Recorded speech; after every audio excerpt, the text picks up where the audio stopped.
Hello everyone and welcome back to my channel Edmond Mindaros, and for today's quick tutorial and I'm going to show you guys on how to resolve if you're coming across an error message on your Windows 10 or Windows 11 computer and reads to run these applications you must install .NET Core.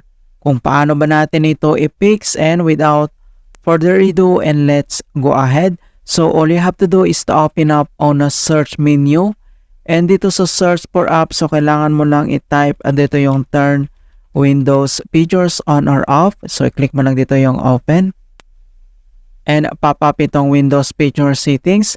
And next step, so kailangan mo lang i-locate dito yung Net Framework, right? So lahat ng Net Framework dito ay kailangan natin itong i-modify. So makikita mo dito yung plus sign, so click mo lang yan, and then kailangan mo lang i-check tong box. And next, so another one na Net Framework, i-check mo lang yung plus sign, click mo lang yan, and then kailangan naka-check tong box. And then dito lang sa baba ay makikita mo dito yung okay, so click mo lang yan. And wait natin na ma-complete yung searching for required files.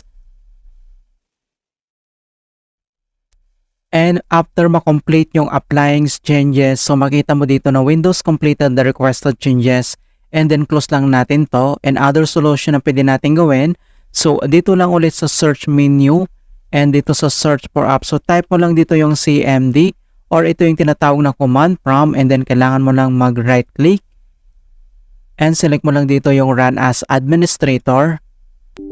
If you receive user account control, and then i-click mo lang dito yung yes.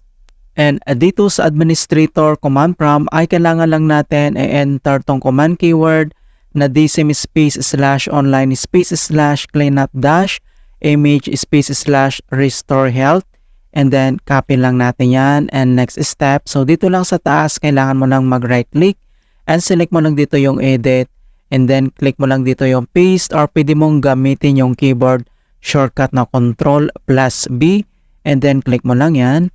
And then press mo lang yung enter. At makikita mo na dito na deployment, image, servicings, and management tool.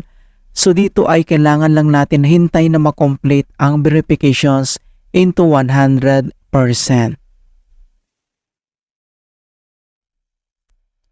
And makikita mo na dito na the restore operations completed successfully.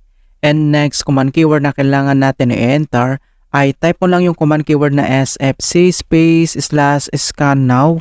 So in all small letter lahat, and then yung /scan now ay one word yan, and then press mo lang yung enter. And then makikita mo na dito na beginning system scan. This process will take some time.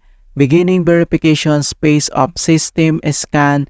So dito ay kailangan ulit natin na hintay na makomplete ang verifications into 100%.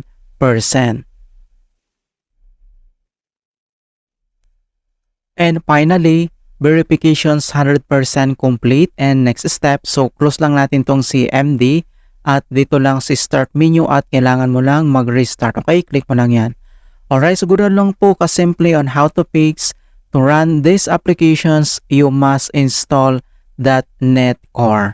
And please don't forget to like this video, subscribe to my channel for more quality content. Thank you guys, and see you in my next tutorial.